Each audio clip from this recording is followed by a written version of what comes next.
Bit of an update on my food forest here behind me. It's the first of winter tomorrow, so it's pretty wet. The sun is very low in the sky. I'm looking straight into it. The subject of today's video is featured in this previous one done a few years back where I built the swales, and here's the middle of the tree before anything was planted on it, obviously, with the spillway coming in on the top. And this is a map of the area, and the three green swales on the right is where I'm filming today. This is the passion fruit in front of us here, and as you can see, the trellis that I put up a couple of years back is completely obscured, and the passion fruit, as I was hoping, has climbed up into the Kānuka, which is great, and I got a bumper crop of passion fruit this year. Oop. A couple of pheasants are just spooked. And that's the Tagasasti tree lucerne. And in the foreground here we've got the bottom of three swales in this swale system, which is in the food forest, and we've had a lot of rain. As you can see, there's water lying in there, as are in the other two swales. And on the berm of this swale, trees are going well. That Kofi there on the left, the dark greenish one, the smallish one about 1 metre high, is we've got a cherry guava on the right, a bay tree in the middle. There's the first banana tree I planted over there on the edge of the wetland, and these bushy things in the foreground are arrowroot.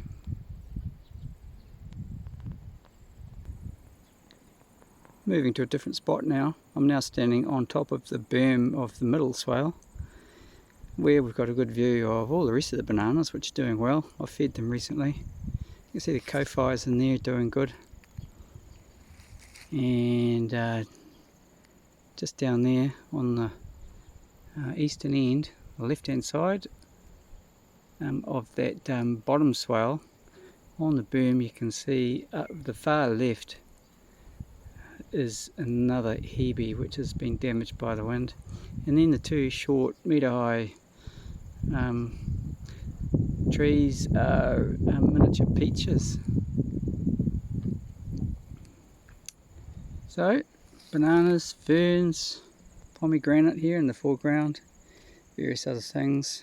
Dogwood's doing good. The wind doesn't hurt the dogwood, and that fig tree is done famously. Had a lot of fruit off that, and you can see there's still fruit on it. Of course the figs lose their leaves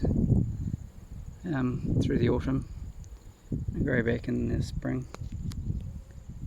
And this swale here, it looks a bit of a riot, but doesn't matter all the weeds that grow in the swale, because you know, they won't tolerate the water long term. But the water is great because it's just going to sit here and soak into this berm.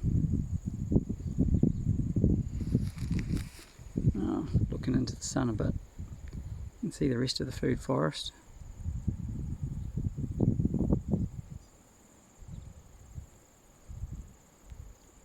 I might go up there and get a view from the top with the sun behind us.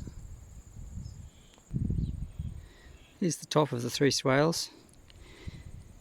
And in the middle here you can see another hebe which has completely carked it, completely blown over. That's going to die, I would think. I'm going to have to replace that tree, but that's alright.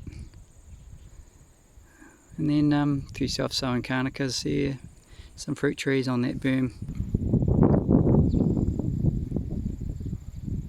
Bottom left is another fig tree,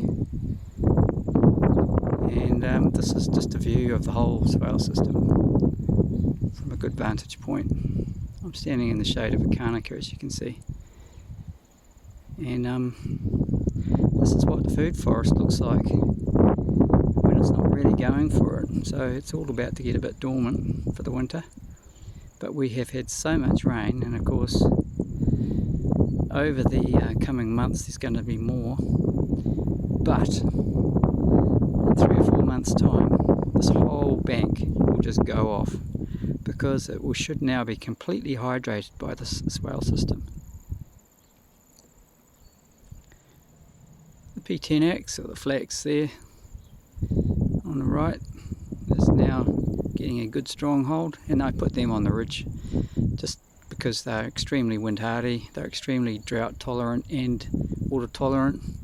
They'll take any conditions, great plant, and they form a good wind barrier, which is why I put them on that little ridge there, because straight through there is southwest, which is one of the, well, the biggest breeze in this part of the world, and you'll typically get that in the equinox season around October, September, October.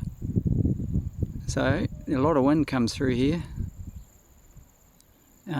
but majority of these trees are going to be out of the wind anyway because of the natural topography. So there you have it, the new food forest. Now, what is it, coming up for 5 years old.